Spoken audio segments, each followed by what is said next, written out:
Coucou tout le monde, c'est Chloé. Je voulais vous présenter le dernier bouquin que j'ai lu, qui s'appelle Réveillez vos quatre héros intérieurs de Xavier Van Dieren. Voilà, la couverture est toute mignonne, je trouve. Aux éditions Eyroll, pardon. Le guide pratique pour réaliser votre légende personnelle. Ça m'a tout de suite tapé dans l'œil, le titre. Le côté légende personnelle m'a plu parce que ça m'a bien sûr tout de suite fait penser à l'alchimiste et donc tout ce qui touche à la mission de vie, ce sur quoi je suis en train de bosser vachement en ce moment. Euh, Franchement, ça a été une lecture très très agréable. En fait, je vais vous expliquer un petit peu le principe. L'auteur part donc du principe qu'on a quatre héros intérieurs en nous.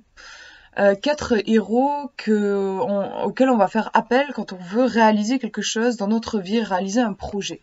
Donc il y a le poète, suivi de l'aventurier, le chevalier et l'alchimiste. Et donc il va falloir passer par ces quatre héros pour pouvoir réaliser notre quête.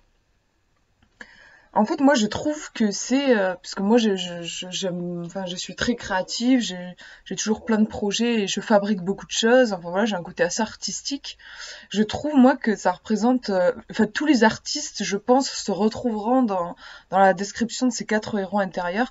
Pour moi, en fait, c'est le processus créatif quoi, qui est symbolisé par ces quatre héros. Donc le poète, ben c'est l'élan, c'est l'inspiration, c'est ce qu'il appelle l'appel. Et j'ai envie de je sais pas, de voyage, j'ai envie de créer mon entreprise. C'est une aspiration, c'est le rêve en fait, le poète. L'aventurier, ben, c'est celui qui va se mettre en chemin, qui va faire le premier pas. Le chevalier, c'est le plus difficile, je trouve. Moi personnellement, c'est celui avec lequel j'ai le plus de mal parce que il s'agit d'affronter ses parts d'ombre, ses dragons intérieurs.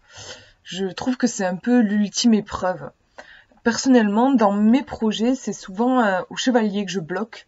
Et des fois, j'arrive pas à dépasser ce stade du chevalier. J'ai trop peur de l'épreuve, trop peur de mon ombre.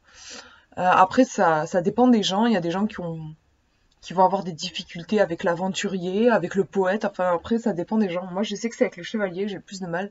Et l'alchimiste, ben, il va ramener le trésor, en fait. Une fois que le chevalier a réussi à domestiquer en fait son dragon intérieur. L'idée c'est pas de le tuer, d'en faire une force. Eh ben il a le trésor et donc le chevalier, l'alchimiste pardon, eh ben il va donner ce trésor au monde. Donc il vous détaille en fait, vous avez un chapitre sur chaque héros intérieur.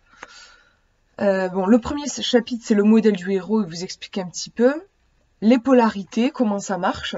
C'est je trouve que c'est une approche qui est très psychologique en fait, puisqu'il parle de part intérieure. Il parle pas que des héros, à un moment il vous parle aussi de la part masculine, féminine, et de la part adulte, enfant, qui sont des parts qui peuvent sembler opposées. Par exemple, le yin qui préfère, enfin qui est dans la réceptivité, dans la douceur, qui est comme une coupe qui reçoit. Le yang est beaucoup plus dans l'action, il va falloir qu'il aille vers l'extérieur, qu'il bouge. Donc des fois les deux peuvent un petit peu se faire la guerre et il explique comment réconcilier les deux. Pareil pour l'enfant et l'adulte. L'enfant, les mots-clés, c'est la créativité, la liberté, le plaisir. L'adulte, c'est les responsabilités, l'engagement, quelque chose d'un peu plus... C'est moins gai, mais c'est nécessaire. Et des fois, là aussi, l'adulte peut faire la guerre à l'enfant ou le contraire. Il explique ça. Il y a des tests dans le livre pour apprendre à mieux vous connaître et à voir quelle part est plus développée. Parce qu'on a forcément voilà, des parts, suivant notre personnalité, notre éducation.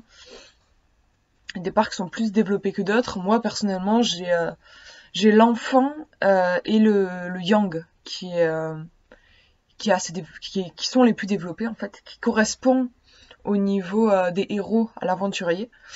Et il décrit très bien, en effet, il dit c'est des personnalités, souvent c'est des artistes créatifs, machin, enfin c'est vrai que c'est assez ma personnalité. Après, ce que j'apprécie, c'est que dans ce livre, c'est vraiment que il le précise à chaque fois qu'il fait des tests, qu'il ne cherche pas à mettre les gens dans des cases. C'est pas le but. L'idée, c'est juste que vous appreniez à mieux vous connaître pour ensuite, équilibrer certains pôles. Moi, je sais que j'ai le pôle adulte, par exemple, qui est c'est un peu compliqué pour moi. Je l'ai eu en excès, en fait, pendant un temps. Euh, et du coup, maintenant, je le rejette, en fait. J'ai tendance à le rejeter, donc il faut que j'équilibre. Ça permet, je trouve que c'est un livre qui permet une meilleure connaissance de soi, vraiment.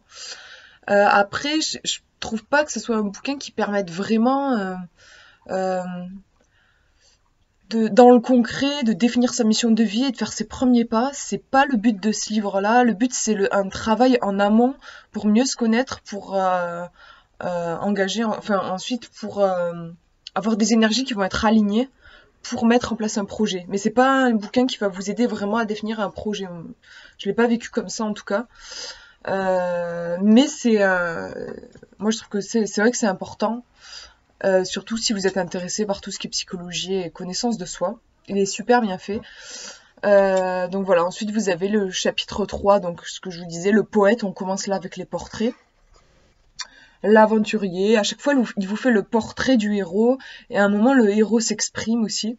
Et vous avez toujours des exercices qui sont reliés à chaque héros. C'est vraiment un bouquin pratique avec des exercices à faire pour chaque personnage. Et j'ai trouvé l'auteur très généreux. En fait, il propose au début de son livre, il vous donne un lien internet. Et si vous vous abonnez à sa newsletter, eh ben, il vous offre, vous avez un poster qui reprend en fait un schéma qu'il y a dans le bouquin. Vous pouvez aussi télécharger les exercices en fait du livre sous version, enfin en fait que vous pouvez imprimer si vous aimez pas écrire dans le livre. Il y a pensé aussi, je trouve que je sais pas, c'est délicat en fait de sa part. Moi c'est vrai que par exemple j'aime pas écrire dans les bouquins et là j'ai pu m'imprimer les exercices et travailler sur mes feuilles et en plus ça permet d'avoir plus d'espace. Et ce que j'ai vraiment adoré, c'est qu'il propose des playlists de musique qui sont en accord avec chaque thème. Donc vous avez des musiques pour une playlist pour le poète, pour l'aventurier, le chevalier, l'alchimiste. Donc c'est des musiques d'ambiance, souvent un petit peu de musique de fantasy, vous avez le Seigneur des Anneaux, Game of Thrones. C'est des univers que moi perso j'apprécie vachement et c'est sympa. Enfin voilà, ça permet de s'imprégner vraiment du héros qu'on est en train d'explorer. Donc voilà, quand vous écoutez, par exemple, quand vous lisez le héros poète, eh ben vous allez mettre votre playlist poète. Et j'ai trouvé que c'était une sacrée expérience. Ça fait vraiment baigner dans un univers. Moi personnellement, c'est la première fois que je vois un livre qui propose cet accompagnement musical. J'ai adoré. J'ai trouvé que c'était vraiment voilà, généreux de la part de l'auteur. Je trouve qu'il a pensé à des détails. J'ai vraiment apprécié sa façon d'écrire. Je trouve qu'il impose rien. Et encore une fois, à chaque fois qu'il fait des tests, il précise qu'il veut pas nous mettre dans une case. Je trouve ça vraiment super. Donc une jolie découverte. Si ça vous intéresse, il est à 18 €. Je trouve qu'il y a franchement pas mal de contenu. Donc je vous le conseille. Voilà, je vous fais de gros bisous et puis je vous dis à une prochaine.